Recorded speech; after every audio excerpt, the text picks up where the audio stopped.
우리가 성경을 읽다 보면 문자 그대로 읽어야 할 때도 있지만 그 안에 담긴 의미를 파악해야 할 때도 있습니다. 저자가 의도적으로 문자 안에 그 담긴 의미를 숨김으로 그것을 발견했을 때에 더 큰 영적인 깨달음을 주기 위한 목적으로 그렇게 문학적 장치를 해서 사용하기도 합니다. 오늘 말씀 21절이 바로 그런 말씀입니다. 오늘 32절까지 읽었지만 21절이 가장 핵심적인 메시지입니다. 이 말씀이 오늘 본문을 관통하여서 깨달음을 주는 말씀인데, 오늘 21절의 말씀을 보시면 이는 여호와의 말씀이니라. 너희는 올라가서 무라다임의 땅을 치며 북곳의 주민을 쳐. 여기에서 무라다임의 뜻은 갑절의 폐역이라는 뜻이 있습니다. 그리고 북곳은 형벌이라는 뜻이 있습니다. 그리고 우리말 성경에는 진멸하라라고 번역하고 있지만 히브리어 단어에는 원래 두 단어입니다. 하루브와 외하 하림이라는 단어인데 각각 원형은 하라브와 하람이라는 단어입니다. 여기서 하라브라는 단어는 그 제단이나 성전, 국가나 도시 같은 곳을 다시는 이제 찾아볼 수 없을 정도로 황폐해져서 쓸모없는 땅이 되는 것을 이야기를 합니다. 또 하람은 사람이나 짐승들이 하나님과 또 하나님의 그 사역을 거부했을 경우에 다른 사람들이 취하지 못하도록 완전히 죽여 없애고 그 거주지까지 불태우는 또 파괴하는 것을 의미하는 것입니다. 즉 이 구절의 의미를 다시 살려서 번역한다면 갑절의 폐역함과 형벌을 대적하라라는 것입니다. 그렇다면 갑절의 폐역이 무엇입니까? 우리가 지금까지 예레미야서를 통해서 볼 수 있듯이 바벨론이 하나님 앞에 저지른 큰 죄악의 두 가지를 이야기하는 것입니다. 그것이 바로 교만과 우상숭배를 이야기하는 것입니다. 그리고 형벌을 대적하라라는 그 의미는 하나님을 두려워하지 않음으로 받게 되는 그 징계를 대적하라라는 말입니다. 즉 하나님을 두려워하라라는 의미가 있는 것입니다. 여러분 한번 생각해 보십시오. 이 말씀, 갑절의 폐역함과 형벌을 대적하라는 말씀은 누구에게 하신 말씀입니까? 이스라엘에게 바벨론을 무찌르라는 말씀일까요? 아니면 이방의 다른 세력에게 하시는 말씀일까요? 문자적으로 본다면 바벨론을 무너뜨리는 세력에게 하시는 말씀입니다. 하지만 이 예레미야를 읽는 첫 번째 독자는 여러분 포로 생활을 하고 있는 이스라엘 백성이거나 또는 포로 생활을 끝내고 황폐한 예루살렘으로 귀환한 이스라엘 백성들입니다. 그들을 위해 하나님께서 제일 먼저 하시고 싶었던 그 말씀이 너희 징계가 끝날 때, 그래서 다시 예루살렘으로 돌아갈 때에 이 세 가지 우상숭배와 교만과 하나님을 경외하지 않는 모습을 대적하라라고 말씀하고 있는 것입니다.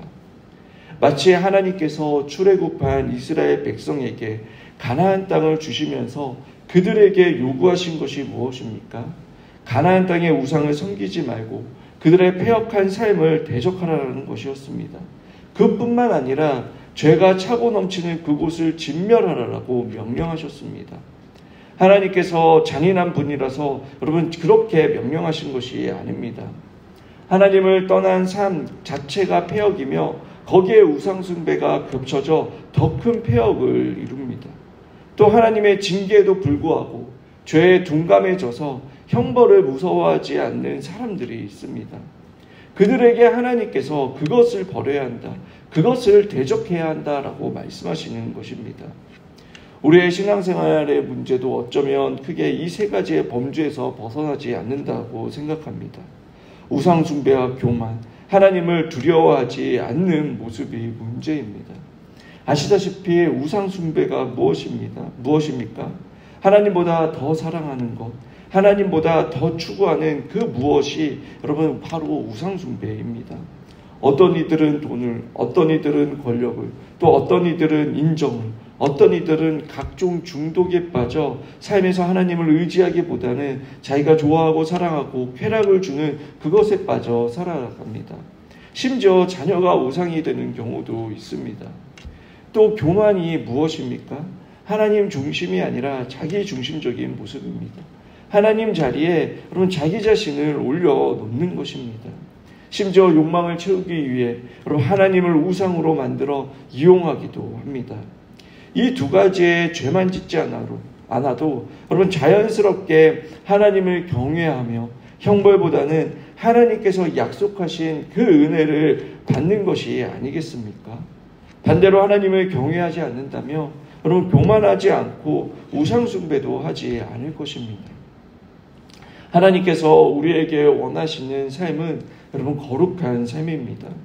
우리를 거룩하시게 하시기 위해 예수 그리스도를 십자가에 못 박아 죽이셨습니다.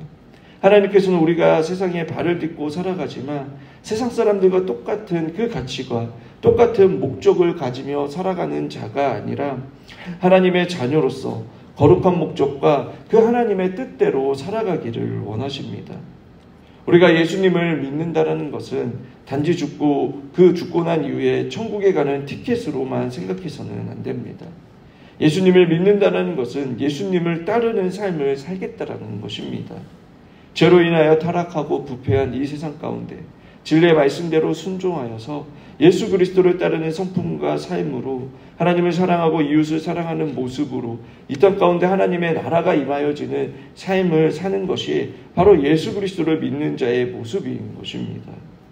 21절의 말씀을 다시 한번 봅시다.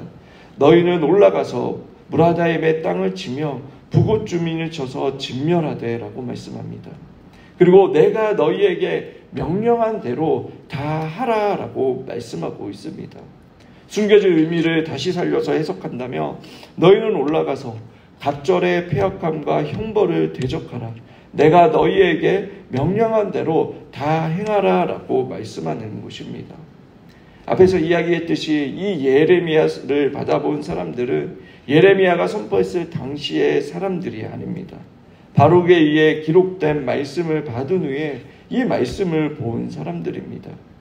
그들에게 뼈아픈 실패와 고통을 말씀을 통하여 다시 한번 기억하도록 하면서 바벨론의 멸망 역시 자신들과 별반 다르지 않는 그 이유로 그들의 죄로 말미암아 심판받았고 그 모든 것이 역사를 주관하시는 하나님의 행하신 일이라는 것을 상기시켜 주시는 것입니다.